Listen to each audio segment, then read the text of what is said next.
Il fait très chaud. Heureusement encore, si à la mer, je m'y baigne régulièrement. J'espère que vous allez bien là où vous êtes.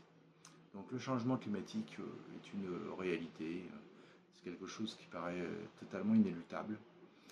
Et nous allons essayer de voir comment on a pu mettre cela en évidence. Eh bien, les scientifiques ont des modèles qui leur permettent d'imaginer ce qui se passera dans le futur, des modèles qui sont calés, qui ont été calés dans le passé et donc qui sont totalement fiables.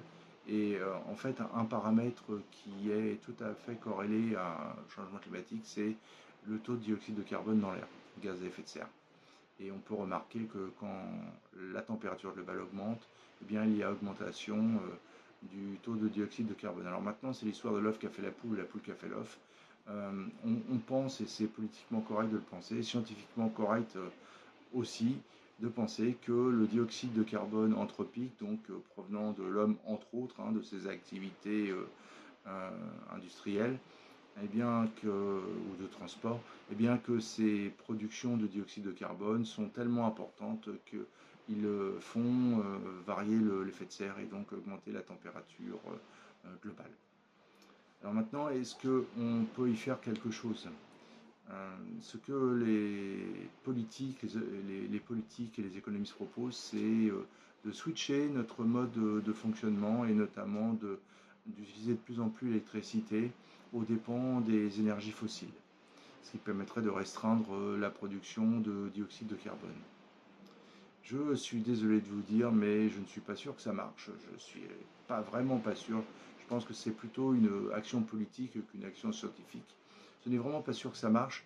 Par exemple, pendant la Covid, il y a eu quasiment un arrêt total de la production et du fonctionnement humain. Et pour autant, eh bien, le taux de dioxyde de carbone a baissé de quelques poils de pourcent et la température quasiment pas du tout. Donc ça ne marche pas et pour une autre raison, c'est que le délai de réaction de l'atmosphère à un quelconque changement de cette nature n'est pas loin d'être le siècle. Donc je vous laisse imaginer les efforts qu'on fait et le résultat de ces efforts. Donc je pense que c'est pas une bonne solution.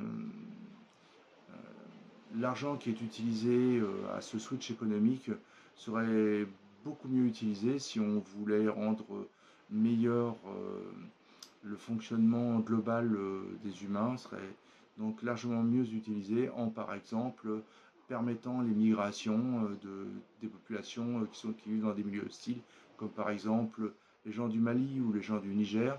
Eh bien, on pourrait leur proposer de vivre en Auvergne, dans les Cévennes, dépeuplées, ou encore, pourquoi pas, sur le plateau de Canjuers, et peut-être qu'ils s'en porteraient mieux.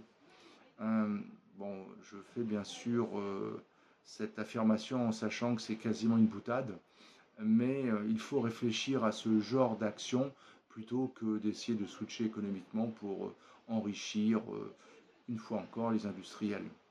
Je vous souhaite une excellente journée.